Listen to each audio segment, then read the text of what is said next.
എൻ്റെ എല്ലാ കൂട്ടുകാർക്കും പുതിയൊരു വീഡിയോയിലേക്ക് സ്വാഗതം. ഇന്ന് നമുക്ക് എപ്പീഷ്യ പ്ലാന്റിനെ ഒന്ന് പരിചയപ്പെടാം. ഇതൊരു ഹാങ്ങിങ് പ്ലാന്റ് ആണ്. ഈ ചെടിയുടെ പൂക്കൾ കാണാൻ നല്ല ഭംഗിയാണ്. എൻ്റെ അടുത്ത് റെഡ് പൂക്കളുള്ള ചെടിയാണുള്ളത്. പിന്നെ ഇതിൻ്റെ ഇലകൾക്ക് നല്ല പ്രത്യേകതയുണ്ട്. ഇത് വളരെ ഈസി ആയിട്ട് വളർത്തിയെടുക്കാൻ പറ്റിയ ഒരു ചെടിയാണ്. ഒരുപാട് പരിചരണത്തിൻ്റെ ആവശ്യമൊന്നുമില്ല.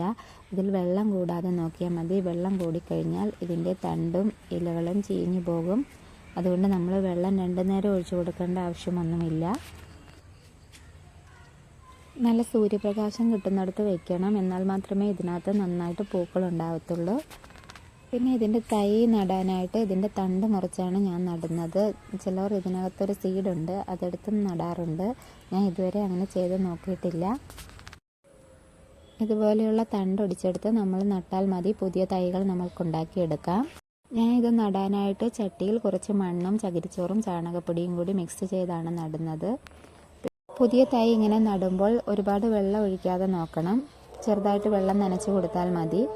ഇതിൻ്റെ മഞ്ഞ, വയലറ്റ്, റോസ് അങ്ങനെ പല കളറുണ്ട്. കാണാൻ തന്നെ നല്ല ഭംഗിയാണ് ഇതിൻ്റെ പൂക്കൾ നിൽക്കുന്നത്.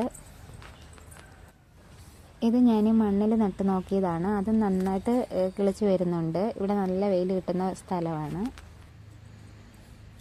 ഇത് ഞാനിങ്ങനെ തൈ ഒടിച്ച് മാറ്റി നട്ടതാണ്. ഇപ്പം അത്യാവശ്യം വലിപ്പമായിട്ടുണ്ട്. എൻ്റെ ഈ കുഞ്ഞു വീഡിയോ എല്ലാവർക്കും ഇഷ്ടമായി കാണുമെന്ന് വിചാരിക്കുന്നു. ചാനലൊന്ന് ലൈക്ക് ചെയ്യണേ, ഷെയർ ചെയ്യണേ, സബ്സ്ക്രൈബ് ചെയ്യണേ. താങ്ക്